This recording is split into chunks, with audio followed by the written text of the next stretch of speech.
We had a lot of protests in New York, and now we have protesters that just live here. They're not at a protest, they're just here. I saw a protester in Washington Square Park. She had green hair and dirty legs. And she's holding a little piece of cardboard, and it's with a Sharpie. It said, "Abolish billionaires." And she's standing there. And I thought, I don't think it's gonna do it. It doesn't feel like that's gonna result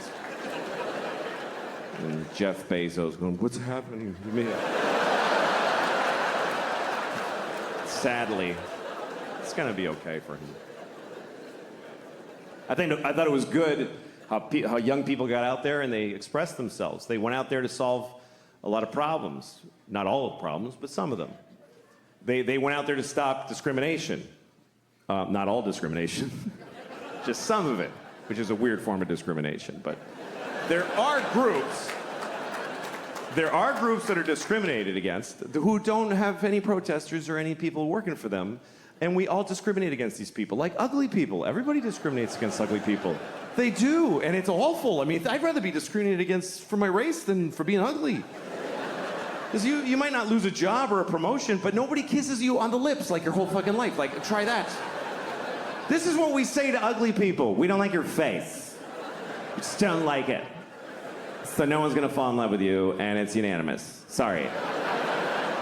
And we just expect ugly people to be like, "Oh, no, I understand. I mean, sure. It's my head shape. It's no good for you, so I'll go without the things that matter in life." Also, overweight people. Overweight people deal with things that none of us deal with, because I'm not overweight. There's people who are discriminated against because of their weight.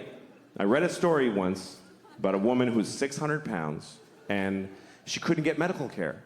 Because everything she goes to the doctor, he just says it's because she's fat. Everything. She's like, "My knees hurt." He's like, "Yeah, my knees hurt just looking at you. What did you think was going to happen?" She's like, "I have chest pains." He says, "Yeah, because your organs are over capacity, so they're hurting."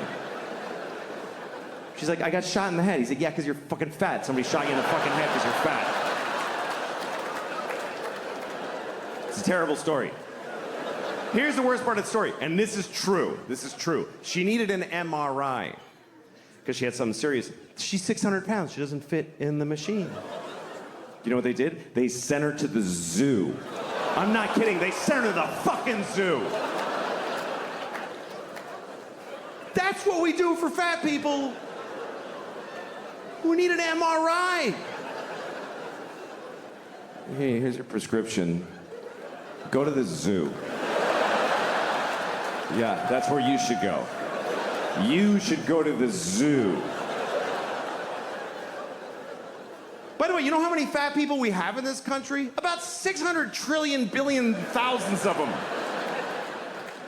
You know how many trans people there are? About 38. But if you're trans and you need a restroom and it's awkward, we'll change every restroom. But if you're fat and you need an MRI, you go to the zoo, you fat bitch. Just go to the zoo. You go experience that today. What happens when she gets to the zoo? What actually fucking happens when she arrives at the zoo? Hi. Are you here to see the monkeys? No, I'm here for an MRI. Oh, shit. All right. Yeah. Uh-huh. Okay, just stand on the straw over here. Yeah. You're after the walrus who has lymphoma.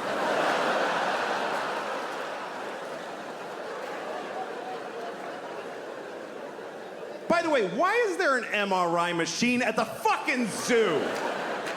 Who was developing that instead of a fat human being MRI? Who's paying for this shit? You don't give an elephant a fucking magnetic resonance image test? What are you, fucking high? That's obscene. If an elephant is sick, you just listen. You do this thing.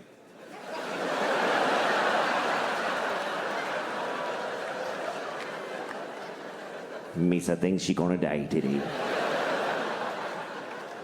I'm saying this out of respect for elephants, by the way, because we're supposed to respect how they live. They don't fucking cure their diseases. This is not their culture. This is our weird. Let's fix it. Oh, he's sick. That's not how elephants live. An elephant in the Serengeti isn't like, I have a lump, I have to see my oncologist. When an elephant gets cancer, he falls over and he takes his fucking turn and becomes food. You don't put an elephant in a state-of-the-art... What if you find cancer? What, are you gonna give him chemotherapy? The skinny elephant with a pink baseball hat?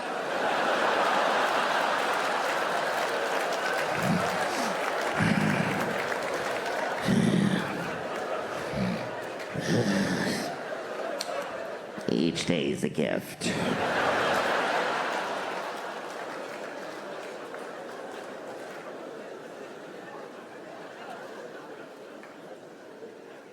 I love animals. The thing was that during the pandemic, a lot of people really liked counting the dead people. That got very popular, was counting the amount of the dead and dying. Do you know how many people? Just today. Just today. Do you know how many people died of COVID-19? Just today. Why? Keeping a daily tally. We don't do, there's a lot of shit going on that we don't keep a daily tally of how many babies were dropped in a bucket of paint. And I looked that up. I'm not kidding you. It's 30 a day. It's a real problem. I'm serious. A steady 30 babies a day are dropped in buckets of paint. It's not random. It's one guy that won't stop doing it.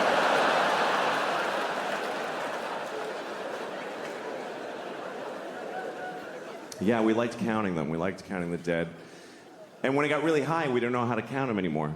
People trying to find different ways to express the number or take it in. Remember January? It was really bad. It was 3,000 people every day were dying of COVID. So people started saying this is 9/11 every day.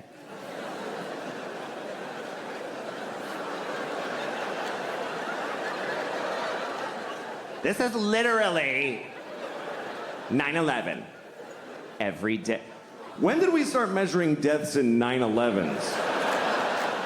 When did that become the new how many football fields long is it? Per mass death. How many 9/11s was World War II? Can we look it up? I know the Holocaust was 2,000 9/11s. 9/11 wasn't that bad, it was just one. Only one 9/11 of people died on 9/11. That's like nobody died that day.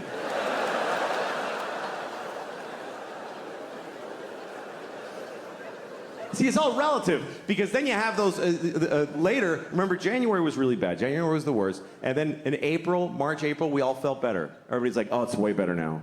It's way better. Way better than January. I looked it up. It was 1,500 people a day. And everybody's like, it's way better than January. Really? It's half a 9/11 every single day. But that's way better. That would be like if on 9/11, after the first tower went down, you're like, oh, that's not that bad.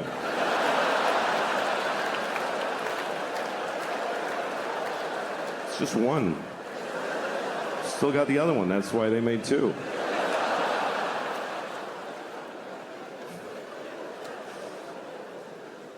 It's okay. It's all right to make fun of 9/11. It was a hoax.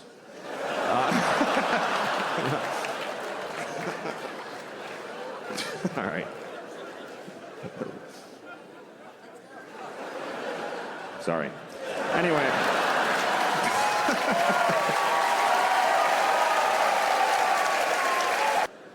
Some people worry about getting old because they think it means that they're dying, which it does.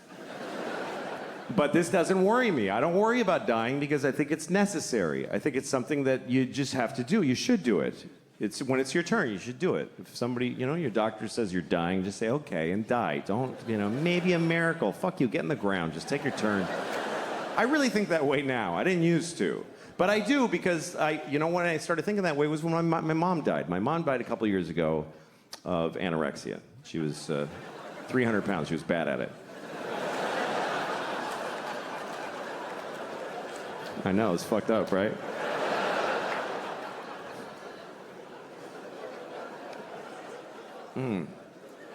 What a piece of shit. Anyway, she would have liked that joke.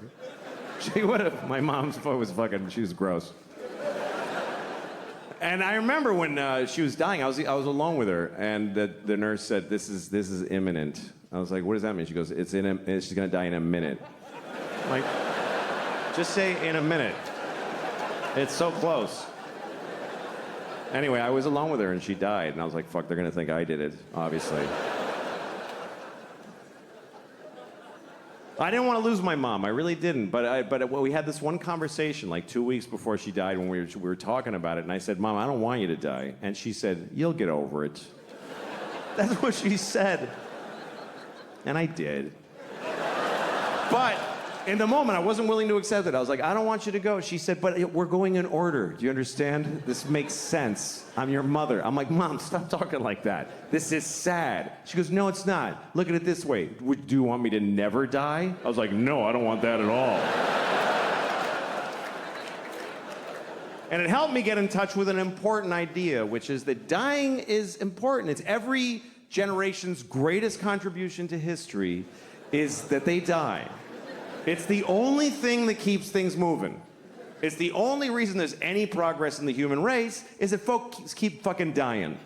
Every generation has had a mix of douchebags and amazing people and boring, great, good, whatever, but they're all fucking dead. Every fucking one. Thank God, they're all fucking dead. There's a limit to how much any of the good ones did, and the shitty ones got to stop being shitty. It's a great system. Now when you look at the internet and all these people, you're like, what the fuck is happening? It's okay. They're all going. All of them are gonna die. I mean, you don't want to die. You don't want to die. You don't want your loved ones to die, but that's a selfish wish when you think about what would happen if nobody died. What kind of world would this be if there was nobody, if we still had people here from the 1100s? It's hard enough having people here from the 50s. Sir, just scan the code on the table. There's no menu. What? I don't understand. Jesus Christ. You want to go through that with Pontius Pilate and Charlemagne? Fucking pain in the ass.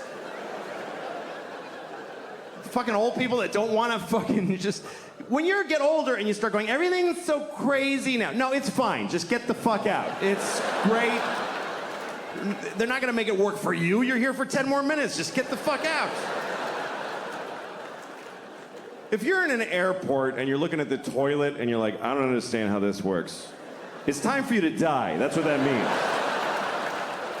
These toilets are for the next people. Get the fuck out. That's the way I look at my life now. I had some good, I had some bad, but